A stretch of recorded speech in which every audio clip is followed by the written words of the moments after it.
শামৃত সিন্ধু গ্রন্থে পুরভাগের দ্বিতীয় লহরীতে সাধন ভক্তি বর্ণনা প্রসঙ্গে তিনি দ্বারকাদি নিবাসের কথা বর্ণনা করছেন। বছর বা 6 মাস বা মাসের অর্ধেক যদি কেউ দ্বারকাদিতে বাস করে, যে নর এবং নারী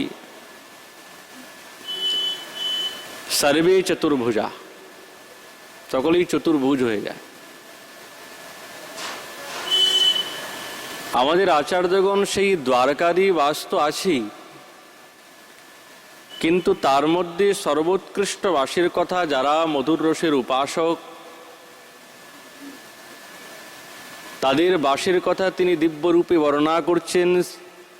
গোবিন্দ শৈর সত্য তাহার সেবক নিত্য, বৃন্দাবন ভূমি তেজময়, ত্রিভুবনে সুবাসার হেন স্থান নাহি আর, যাহার স্মরণে প্রেম হয়। আমাদের আচার্যগণ বলছেন,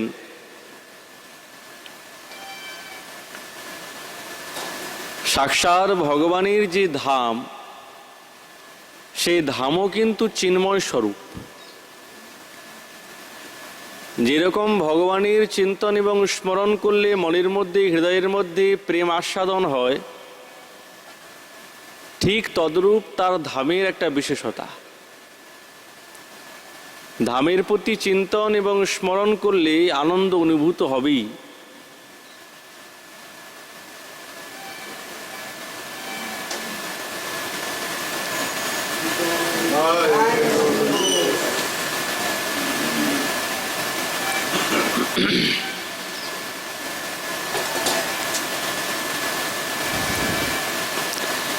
ওই জন্য বলছেন বৃন্দাবন ধাম সাক্ষাৎ সেই ধাম, অন্তরঙ্গা সন্দিনী শক্তির তিনি হচ্ছেন প্রকাশ। আমাদের আচার্যগণ বললেন সেই ধামের স্মরণ করলে প্রেম হবে, বলে অবশ্যই হবে। কেননা ভগবানের যেখানে লীলা বিস্তার হচ্ছেন, তাহলে সেই স্থানটা তো কোনো সাধারণ স্থান না, অপ্রাকৃত স্থান না হলে তো সাক্ষাৎ যিনি মাধুর্যময় রাধা গোবিন্দের দিব্যলীলা, সেটা তো প্রকাশিত হবে না। ওই জন্যে ধামও সাক্ষাৎ অপ্রাকৃত। সেই জন্য তার পরবর্তী পয়ারে আমাদের আচার্যগণ বলছেন, শীতল কিরণ কর কল্পতরু গুণধর তরুলতা 6 ঋতু সেবা, গোবিন্দ আনন্দময় নিকট বনিতা চয় মধুর বিহার অতি শোভা। শীতল কিরণ কর,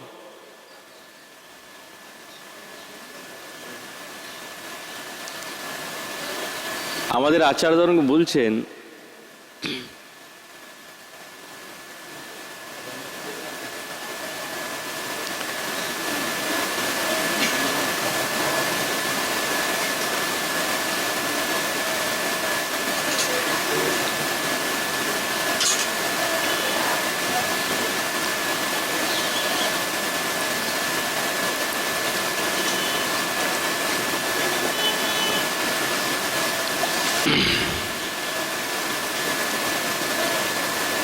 বৃন্দাবনের শোভা বর্ণনা করতে গিয়ে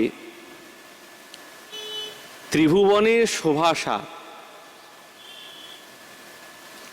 হেন স্থান নাহিয়া, যেই স্থানের কথা আমাদের আচার্যগণ অনুসন্ধান দিয়েছেন, এই স্থানের যে দিব্য শোভা, এই শোভা অন্যত্র কুত্রাপি নাই, বলে কোথাও নাই, কোথাও নাই। নাই বলেই তো সাক্ষাৎ বৃন্দাবনেশ্বরী এখানে নানা লীলা বিস্তার করেছেন। থাকলে তিনি এই বৃন্দাবনে এসে তিনি এই লীলা বিস্তার করতেন কেন? যেই লীলা মাধুরী আস্বাদন করার জন্য গোবিন্দ প্রতিক্ষণ লালায়িত থাকেন, তাহলে তিনি সেই লীলা আস্বাদন করতেন কেন? অবশ্যই সেই বৃন্দাবন ধাম সর্বোপরি। ওই জন্য বলছেন ত্রিভুবনে শোভাসার হেন স্থান নাহি আর কুত্রাপি নাই।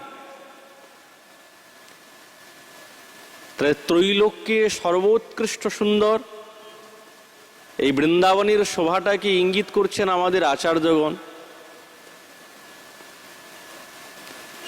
যেখানে শীতল কিরণ কর কল্পতরু গুণধর তরুলতা ছয় ঋতুর সেবা। শীতল কিরণ, সূর্যের তাপ আছে ঠিক, কিন্তু বৃন্দাবনে সূর্যের তাপের কিরণ হচ্ছে অতি রসময় কিরণ, শীতল কিরণ। সেরকম চন্দ্রেরও মহারাজ সুশীতল কিরণ। ব্রজভূমিতে বৃন্দাবন সবসময় তেজময়, সেখানে তো সূর্যের কোনো প্রয়োজনই নাই। সূর্যের কি প্রয়োজন? আমাদের ত্রিপদীতে বলছেন যে বৃন্দাবন তেজময়। যদি বৃন্দাবন সাক্ষাৎ তেজময় হয়, মানে তিনি সপ্রকাশ, নিজেই হচ্ছেন সাক্ষাৎ জ্যোতির্মান তিনি, তাহলে সূর্যের এবং চন্দ্রের তো কোনো প্রয়োজন নেই। বলছে বৃন্দাবনের যে চন্দ্র এবং সূর্য না, সেও সাধারণ নয়, সেটাও অপ্রাকৃত। যেরকম মহাপ্রলয়কালে সূর্য এবং চন্দ্রের কোনো অস্তিত্ব থাকে না, কিন্তু এই যে চন্দ্রের কথা আমাদের আচার্যগণ বলছেন, যে শীতল কিরণ শব্দের অর্থ হচ্ছে, এক তো হচ্ছেন সূর্যের কিরণ, আর দ্বিতীয় হচ্ছেন চন্দ্রের কিরণ।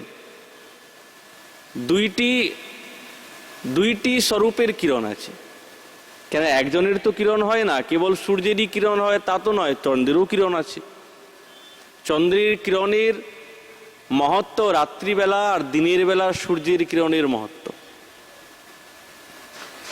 কিন্তু যেই কিরণের কথা তিনি বলছেন, এই কিরণ কিন্তু অপ্রাকৃত, প্রাকৃত না। কেন কোনো প্রাকৃত বস্তু বা প্রাকৃত এই জগতের বাইরে, বৃন্দাবনের বাইরে যে সূর্য এবং চন্দ্রের কথা বর্ণনা করছেন, ওই চন্দ্র এবং সূর্যের কি ক্ষমতা আছে এখানে সাক্ষাৎ তেজময় বৃন্দাবনকে আলোকিত করতে পারবে? তাহলে এইটাও হচ্ছেন কি সাক্ষাৎ অপ্রাকৃত ভগবানেরই একটি বিভূতি, গোবিন্দেরই একটা বিভূতি। আমাদের আচার্যগণ বলছেন জ্যোতি লৌকিক লীলা মাধুর্য মহাপ্রলয় অপি নশ্বরম সূর্যাদি রূপম যত্তত্র বর্ততে তথা তেষাম আস্বাদ্য অপি যৎকিঞ্চিৎ সর্বম চিদানন্দ স্বরূপম। আমাদের আচার্যগণ টিকাতে বলছেন যে সবকিছুই হচ্ছেন চিদানন্দ স্বরূপ। চন্দ্র অর্কয়ো স্থিতস্য তত্র বিলক্ষণত্বেন, এটি হচ্ছেন বিশেষ বিলক্ষণ। মহাপ্রলয়ে যেই সূর্য এবং চন্দ্র অবিনশ্বর, নশ্বরতা নাই, সেই চন্দ্র এবং সূর্যের বিকাশ এই বৃন্দাবন ধাম। তার প্রমাণ কোথায়? যখন বৃন্দাবনেশ্বর এবং বৃন্দাবনেশ্বরী সমস্ত গোপীগণকে নিয়ে রাসোৎসব করছেন, রাসলীলা করছেন, চন্দ্রের পূর্ণ চন্দ্রের উদয়ের কথা বলেছেন, সেখানে তো কারো অধিকার নাই, কেবল গোপী ছাড়া আর কারো তো অধিকার নাই। তাহলে চন্দ্র কি করে পৌঁছে গেল ওখানে? এবং তিনি পূর্ণচন্দ্র হয়ে আলোকিত করছেন সেই স্থান, এ সম্ভব হয়? কোনোদিন সম্ভব হয় না। কেন এই রসলীলার মধ্যে তো আর কারো প্রবেশ অধিকার নাই। তাহলে এইখানে যে পূর্ণচন্দ্রের উদয় হয়েছে, এটা কোন চন্দ্র? সাক্ষাৎ গোবিন্দেরই একটি বিভূতি স্বরূপ, অন্য কেউ নয়। আর ইনি হচ্ছেন এই বৃন্দাবনের অপ্রাকৃত চন্দ্র, ইনি হচ্ছেন অপ্রাকৃত চন্দ্র। আর যেই চন্দ্র সাক্ষাৎ লীলা বিস্তার করছেন পৌর্ণমাসী দেবী, সমস্ত লীলা বিস্তার। ওই জন্য আমাদের আচার্য বলছেন শীতল কিরণ কর কল্প তরু গুণধর, তরু লতা ছয় ঋতুর সেবা।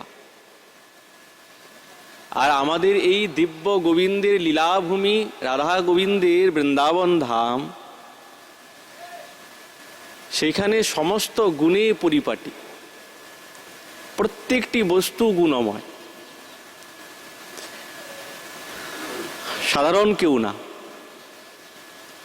বৃন্দাবনের সমস্ত বৃক্ষগুলি সকলেই কল্পতরু। তাহলে কি কল্পতরু এবং বৃন্দাবনের বৃক্ষ সমান হয়ে গেল কি?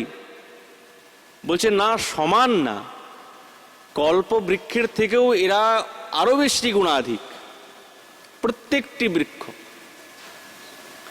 এমনকি একটি ঘাসকেও মহারাজ কল্পলতার থেকেও, কল্প বৃক্ষের থেকেও শতগুণে তার মহিমা গুণগান করেছেন। ব্রহ্ম সংহিতাতে লেখা আছেন ব্রজে কল্পদ্রুময়ো সর্বা। ব্রহ্ম সংহিতা বলছেন যে বৃন্দাবনের বৃক্ষ, সমস্ত বৃক্ষগুলি হচ্ছে কল্প বৃক্ষ। আচ্ছা, বর্তমান যেই বৃক্ষ আমরা দেখছি এরাও কি কল্প বৃক্ষ? অবশ্যই কল্প বৃক্ষ, অবশ্যই কল্প বৃক্ষ। একটি কাঁটা গাছের কাছেও যদি আমি প্রণাম করে তার কাছে সমস্ত বস্তু চাই, তো সেই কাঁটা বৃক্ষও আমাকে সেই হরের মাধুর্য অনুভূতি করাতে পারবে।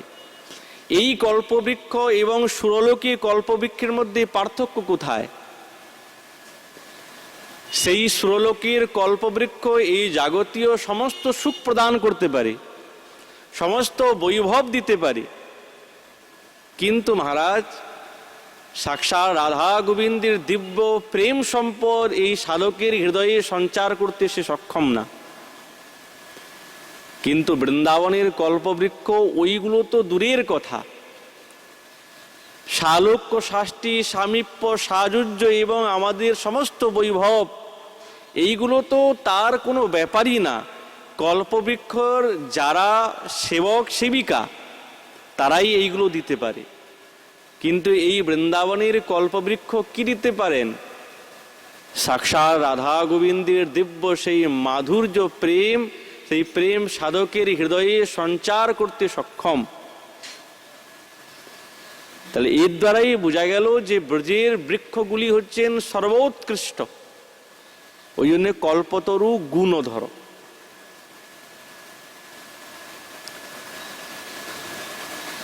মহাদেব যখন মাতা পার্বতী শঙ্কর ভগবানকে, ওনারা তো পরস্পর একজন শ্রোতা একজন বক্তা। শঙ্কর ভগবান কৈলাসে বসে বসে কি করেন? বলছে কৈলাসে তো থাকেন ঠিক, কিন্তু ওনার মন সবসময় বৃন্দাবনে থাকে, সর্বদা বৃন্দাবনে। কেননা উনি হচ্ছে বৈষ্ণবানাম যথাসম্ভব খুব রসিক ভক্ত, তো সাধারণ ভক্ত না।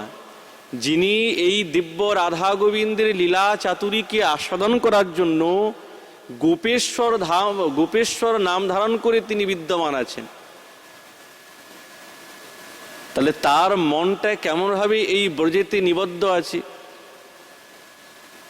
মা গৌরী জিজ্ঞাসা করছেন, শোনো, তুমি তো বৃন্দাবনে সবসময় চিন্তন করো, আমি একটু জানতে চাই সেই বৃন্দাবনের স্বরূপটা কি?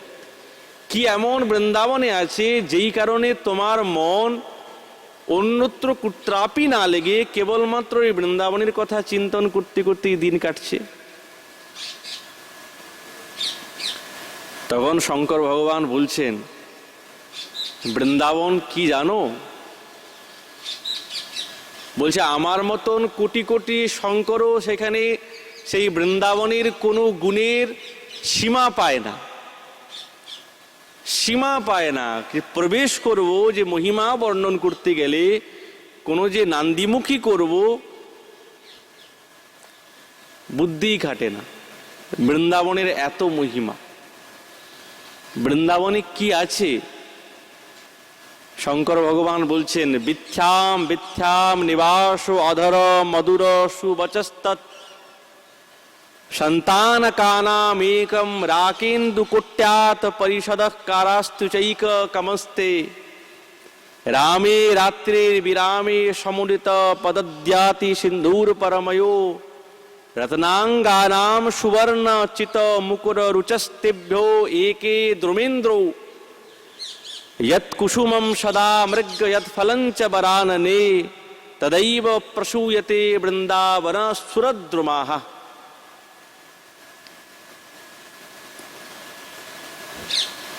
গৌরীকে বলছেন, হে গৌরী, এই বৃন্দাবনের প্রত্যেকটি বিথিকাতে পথে পথে যে সমস্ত বৃক্ষগুলি আছে না, সব বৃক্ষ কল্পবৃক্ষ। আবার তুমি জানো, কোন বৃক্ষ এমন, সেই বৃক্ষের এমন যেন চন্দ্রের কোনো প্রয়োজন নেই, যেন পূর্ণ চন্দ্রের যতটা তেজ, সেই তেজ ওই বৃক্ষগুলি প্রস্ফুটিত করে, বিকাশ করে রাত্রিবেলা। হে বামে, আর তুমি জানো, দিনের বেলা কিছু কিছু বৃক্ষ আছে যারা স্বর্ণকান্তি রূপে প্রতিভাত হয়। এইরকম শোভা বৃক্ষের আমি কোনোদিন দেখি নাই, কোথাও দেখি নাই। যে ফুলে যে ফলে যখন যা কিছু অন্বেষণ করে, বলছে বৃন্দাবনের সমস্ত বৃক্ষের ফল এবং সমস্ত পুষ্প সর্বদা প্রস্ফুটিত সব সময়। আর এই বৃক্ষগুলি কিসের জন্য? কেবলমাত্র গোবিন্দকে আনন্দ দেবার জন্য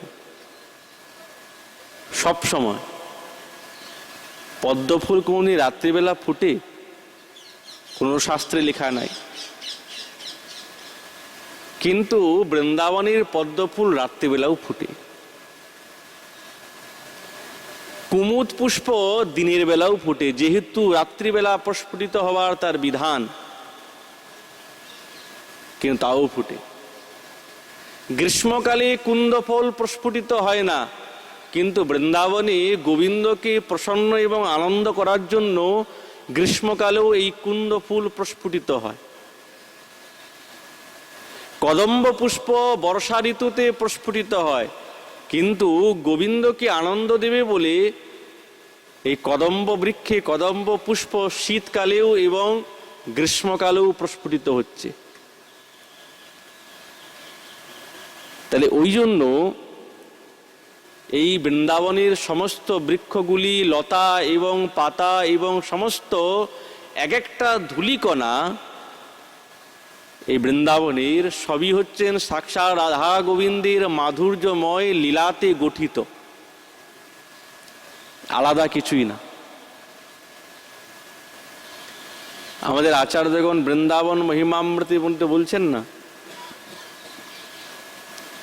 বিচিত্র পত্র পল্লব প্রসূন গুচ্ছ জালৈক পরাফুল্ল মহামরন্দ সিন্ধু নির্ঝরম विचित्र रोचिषा चितम सुधारसात्मकै फलै स्मरामि कृष्णा कानने विचित्रम शाखी मंडलम अनंत हरिराधिका प्रणय फुल्लवल्लिद्रुमम तदंघ्री रस विह्वलै खग मृगादिभिर्मण्डितम तदद्भुतम विलासवसन निकुंजम पुंजोदयम स्मरामि महो उज्ज्वल मधुर बृंद बृंदावनम।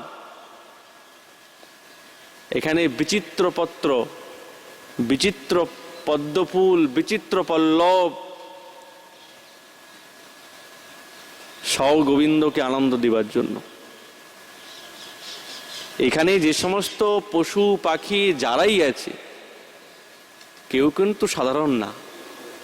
কেন? বনের মধ্যে যদি পশু পাখি না থাকে, সেই বনের কি মাধুর্যতা বাড়ে? কিন্তু যারাই আছে তারা কিন্তু কেউ সাধারণ না। এই বৃন্দাবনের মহিমা কে বর্ণনা করতে পারে? কার ক্ষমতা আছে বর্ণনা করবে? কারো ক্ষমতা নাই।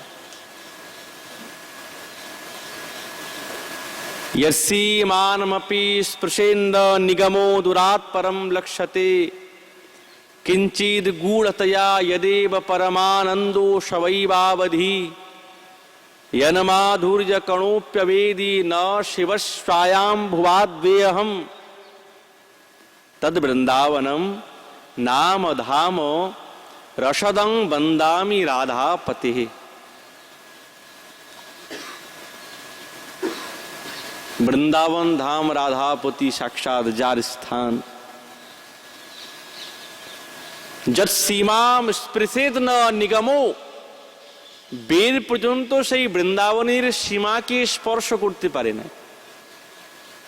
বেরে যেহেতু বর্ণিত আছে অনেক কথা, কিন্তু বৃন্দাবনের যে মহিমার সীমাকে স্পর্শ করতে অসক্ষম হয়।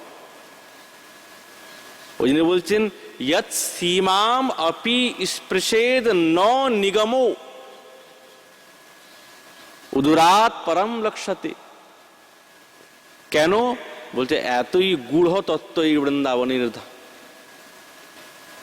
কেন বলছে? পরমানন্দোৎসবৈকাবধি, সাক্ষাৎ পরম আনন্দ উৎসব প্রদানকারী এই বৃন্দাবন ধাম। মনে করুন বৃন্দাবনেশ্বরও আছেন, গোবিন্দ আছেন, রাধারানীও আছেন, সখীগণও আছেন, সকলেই আছে। যদি বৃন্দাবন না থাকে তাহলে আমরা যে লীলা আস্বাদন করছি আমাদের আচার্যগণের দ্বারা বর্ণিত হয়ে, তাহলে এই লীলা বিস্তার হতো না। ধামৈব কেবলং বৃন্দাবনম রাধা কৃষ্ণ মাধুর্য বারিধি। রূপগোস্বামীপাদ বলছেন একমাত্রই ধাম শ্রেষ্ঠ বৃন্দাবন, যেখানে রাধা গোবিন্দের সমস্ত মাধুর্য লীলার সাগর। গোলকে কিন্তু এত আনন্দ নাই। যদি এই আনন্দ গোলকে থাকতো তাহলে রাধা গোবিন্দ বৃন্দাবনে আসতেন না। এখানে এসে ভূমের বাপ ভৌমত, এই ভৌম বৃন্দাবনে আসতেন না, আর এত লীলা চাতুরি করতেন না। পরবেশ দূরে রহু পরশিতে নারে, যার বাহিরে সীমা নিগমনী করে।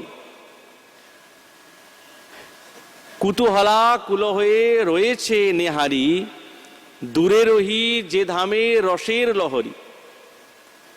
যাহাতে পরমানন্দ রসের সাক্ষাৎ অবধি, না জানে মাধুরী যার শিব সনকাদি। তাহলে শঙ্কর ভগবান সনকাদি ঋষিবৃন্দ মহারাজ ওই জন্য বলছেন যদ মাধুর্য কণোপি অবেদি। জানেন না, কারা জানেন না? বলছেন শিব এবং স্বয়ং ভুবাদ্যে, শিব এবং স্বয়ংভুব ইত্যাদি, ব্রহ্মা ইত্যাদি নবেদি এই সাক্ষাৎ বৃন্দাবনের ধামের যথার্থ মহিমা জানে না।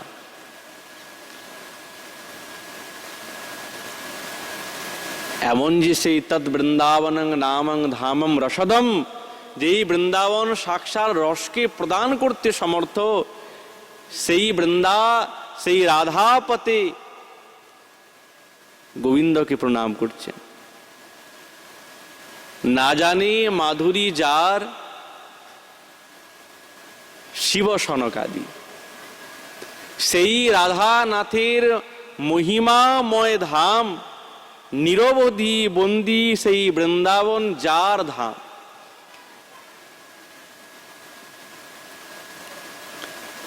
কেমন শ্রেষ্ঠতা বৃন্দাবনের ধামের! আমাদের আচার্যগণ আরও বর্ণনা করেছেন কদানু বৃন্দাবন কুঞ্জ মণ্ডলে ভ্রমণ ভ্রমণ হেম হরিন মণিপ্রভম সদস্মৃত সংস্মৃত্য তদদ্ভুত প্রিয়ম দ্বয়ম দ্বয়ং বিস্মৃতি মে তুমেখিলম। আমাদের আচার্যগণের ভঙ্গি কি? কদানু বৃন্দাবনম কুঞ্জ মণ্ডলে, সাধকের ইচ্ছা আকাঙ্ক্ষা সেই বৃন্দাবনের কুঞ্জমণ্ডলে কদানু কবে আমার সৌভাগ্য হবে যে সেইখানে এসে আমি সেই রাধা গোবিন্দের দিব্য লীলা স্মরণ করব, চিন্তন করব। ভ্রমণ ভ্রমণ হে হরিণ মণিপ্রভম। আমাদের প্রাণ, কেবল আমাদের প্রাণ নয়, সাক্ষাৎ গোবিন্দের প্রাণ।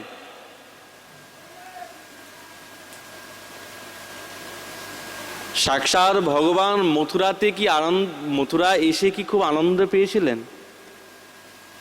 না তিনি দ্বারকাতে গিয়ে আনন্দ পেয়েছেন? বৃন্দাবনে যে আনন্দ অনুভূতি তিনি করেছেন, যে রসের আস্বাদন তিনি করছেন, এই রসের আস্বাদন অন্যত্র কুর্তাপি তিনি করতে পারেন নাই, আর হবেও না। কেন? বলছে বৃন্দাবনেশ্বরীর বাস নাই তো। রাই কোনোদিন মথুরায় আসেন নাই, রাই কোনোদিন তিনি দ্বারকাতে যান নাই। যেখানে বৃন্দাবনেশ্বরীর শ্রীচরণ স্পর্শ হয় নাই, তাহলে ঐকান্তিক সাধকের স্থিতি কেবলমাত্র ব্রজধামে, বৃন্দাবনে। ওই জন্য আচার্যগণ বলছেন কি, প্রেম ধাম বৃন্দাবনে বিলসিত রাধাসনে, যেখানে রাধারানী বিলাস করেন, তেই সে মাধব আমার সবাকার প্রিয়। মাধবেরও প্রিয় এবং সমস্ত ভক্তগণেরও, সাধকেরও প্রিয়। দ্বারকা মথুরাপুরে যদি সে ঘুরিয়া ফিরে, কিন্তু রাধা ছাড়ি তবে কেন হইবে মুদিও। আমাদের সেই ধাম আমাদের হবে, কিন্তু অসম্মানীয় নয়, অসম্মানীয় না। এই বৃন্দাবন ধাম সর্বোৎকৃষ্ট বলেই তো উদ্ধব মহারাজ কেমনভাবে স্তুতি করেছেন। বৃন্দাবন ধাম সর্বোৎকৃষ্ট। আশা মহো চরণ ঋণ জুষা মহম স্যাৎ বৃন্দাবনে কিমপি গুল্মলতৌষধীনাম ইয়াদুস্তজম স্বজনমার্জ পথম তু হিত্বা ভেজুর মুকুন্দ পদবিং শ্রুতিভীর বিমৃগ্যা। যারা সবকিছু ত্যাগ করে, আর্যপথ ত্যাগ করে গোবিন্দের কাছে এসে উপস্থিত হয়েছেন, ব্রজনারীগণ বলছেন যে আমরা সকলে তোমার হয়ে গেছি, কি চাও তুমি বলো, সবই তোমার। আর বাস্তবিক তারা যেইখানে, যেই বনে বীথিকাতে ভ্রমণ করেছেন, তাদের শ্রীচরণ স্পর্শ এই পদরেণু। বৃন্দাবনের যে ভূমিকা দেখছি, প্রত্যেকটি ধূলিকণা সাক্ষাৎ বৃন্দাবনেশ্বরীর শ্রীচরণ স্পর্শ প্রাপ্ত হয়েছে। এইটা কিন্তু নষ্ট হবে না, কোনোদিনই না, কল্পকল্পান্তর অপ্রাকৃত হয়ে বসে আছে। উদ্ধব মহারাজ বলছেন, হে বিধাতা, আমি এই বৃন্দাবনের বনে কোনো একটি ঘাসের বৃক্ষ আমি বানতে চাই, হতে চাই। কেন? সেই ব্রজরমণীগণ যখন তারা ভ্রমণ করবেন এক বন থেকে আরেক বন, তাদের শ্রীচরণের দ্বারায় উচ্ছ্রিত হয়ে সেই ধূলিকণা যখন আমার ঘাসরূপী মস্তকে পড়বে, তো আমার জীবনটা কৃতকৃতার্থ হয়ে যাবে। তাহলে এত বড় সাধক উদ্ধব মহারাজ মনুষ্য জন্মের আকাঙ্ক্ষা নয়, বলছেন ঘাসের কথা বলছেন। আর বাস্তবিক সাধকের মনের মধ্যে কি আশা প্রয়োজন? ছিদ্যতে খণ্ডশ ইদম যদি মে শরীরম। একজন গাঢ় সাধকের কি আকাঙ্ক্ষণীয় আমাদের আচার্যগণ ব্যক্ত করছেন। ছিদ্যতে খণ্ডশ বহু অল্পার্থাৎ শস।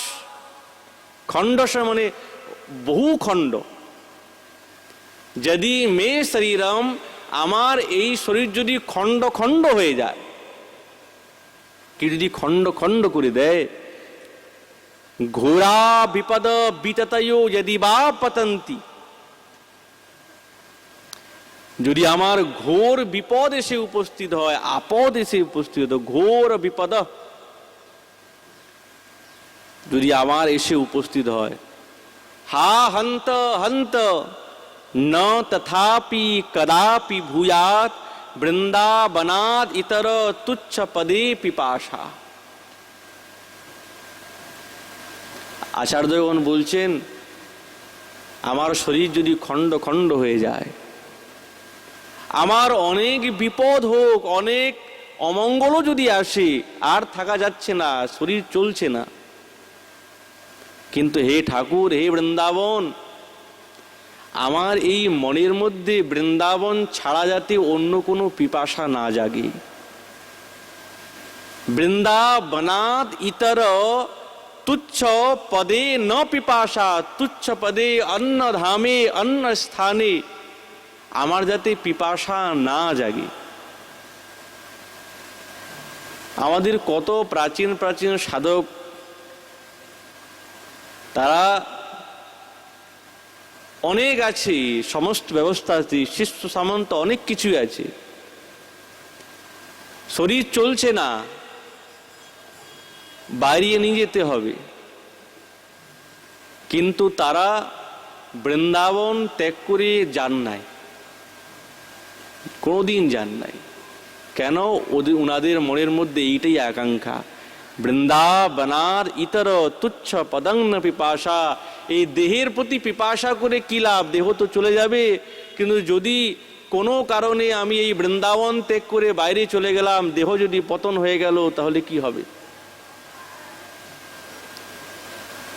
ওই জন্য বলছেন, এখানেই থাকবো, খণ্ড খণ্ড হয়ে যাক, সারা শরীরে পোকা লেগে যাক।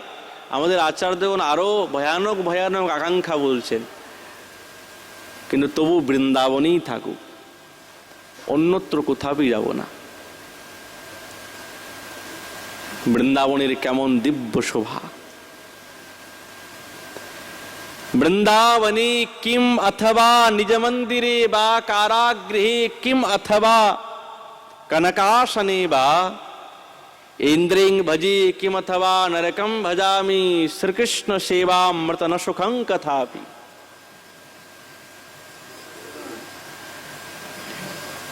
এই বৃন্দাবনে থেকে গোবিন্দ সেবা করা, রাধা গোবিন্দের যুগল সেবা করা, আচার্যগণের সেবা করা, এর থেকে আনন্দ জীবনে আর কি আছে? সাধকের কিছু আছে? কিছুই নাই। এটাই সর্বোৎকৃষ্ট আকাঙ্ক্ষা এবং এইটাই যথার্থ বাঞ্ছনীয়। আমাদের সেবা অভিলাষ মাগে নরোত্তম দাস।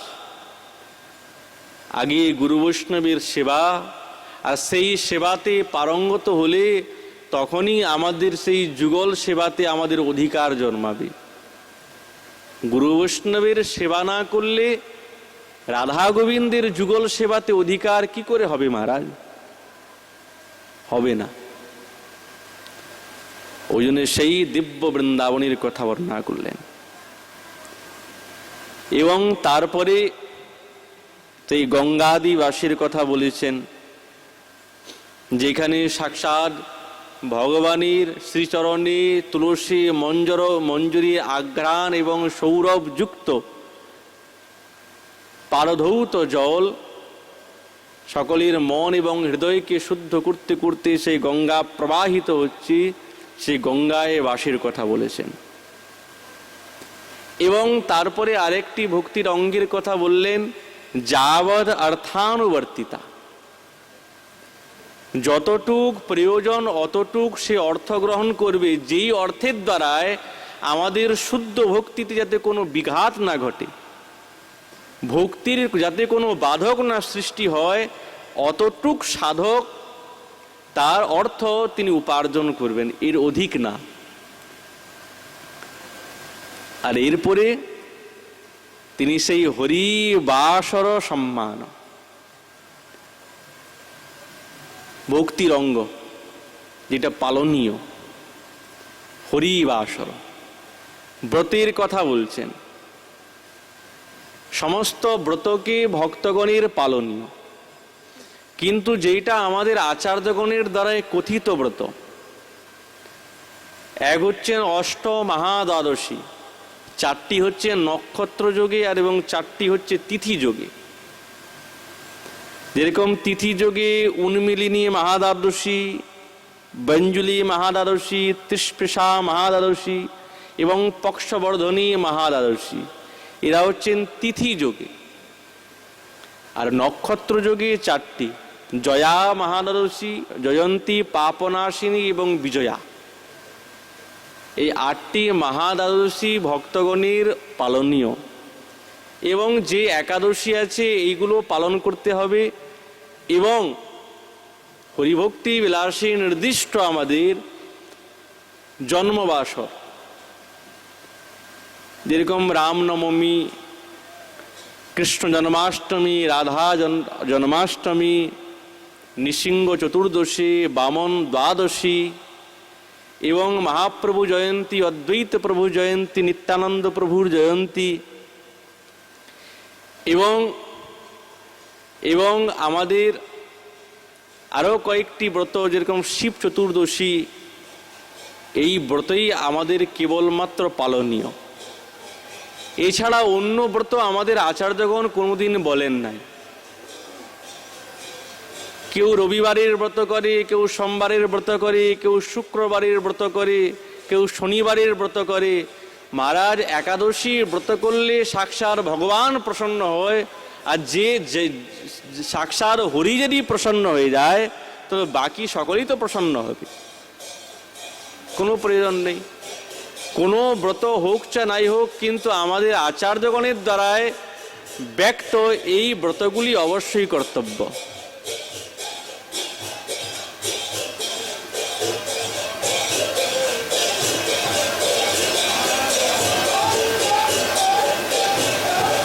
ওই জন্য আরেকটা ভক্তির অঙ্গের কথা বললেন কি, হরি বাসর সম্মান। এই হরি বাসরকে সম্মান করতে হবে। সম্মান মানে কি, ব্রত করতে হবে। এবং ধাত্রী অশ্বত্থাদি গৌরব, অশ্বত্থ, তুলসী, ধাত্রী, গো, ভূসুর, বৈষ্ণবা, এদের পূজা। এই আমাদের ভক্তির 10টি অঙ্গের কথা বর্ণনা করলেন আমাদের রূপ গোস্বামী পাদ। ভক্তি রসামৃত সিন্ধু গ্রন্থ তো সিদ্ধান্তমূলক গ্রন্থ। সমস্ত সিদ্ধান্ত বিদ্যমান আছেন যে সাধককে কেমন হবে সে হরির মাধুর্য অনুভূতি এবং সেই রাধা গোবিন্দের লীলা চাতুরী আস্বাদন পর্যন্ত কি করে পৌঁছাতে হয়, কেমন ভাবে যেতে হয়, এই বিধি শ্রী রূপ গোস্বামী চরণ তিনি এই ভক্তি রসামৃত সিন্ধুতে বর্ণনা করছেন পরস্পর পরস্পর। কিন্তু আমরা এই কার্তিক মাসে 1 মাস যাবৎ এই ভক্তি রসামৃত সিন্ধু গ্রন্থে আস্বাদন আচার্যগণ করিয়েছেন, যেরকম করিয়েছেন আমরা করেছি। আমাদের তো আর ক্ষমতা নাই যে আমরা কিছু বলবো, ব্যক্ত করব। তাদের লেখনী তারা যেরকম লিখে গেছেন সেই রকমই ব্যক্ত, নতুন করে কিছুই নাই, সমর্থও নাই। ওই জন্য 1 মাস যাবৎ আমরা এই নিয়ম সেবা এবং কার্তিক ব্রতে, ঊর্জাব্রতে ব্রতী হয়ে আমরা এই ব্রত পালন করি। 1 মাস যাবৎ এই ভক্তি রসামৃত সিন্ধু গ্রন্থ আস্বাদন করলাম। অনেক ভুল ত্রুটি হয়ে গেছে, আপনারা কৃপা করে এই দাসকে ক্ষমা করবেন। এই বছরের মতন আমাদের এই নিয়ম সেবার এই হরিকথা এখানেই বিশ্রাম, এই বলে আমাদের এখানেই বিশ্রাম করি। নিতাই গৌর হরি।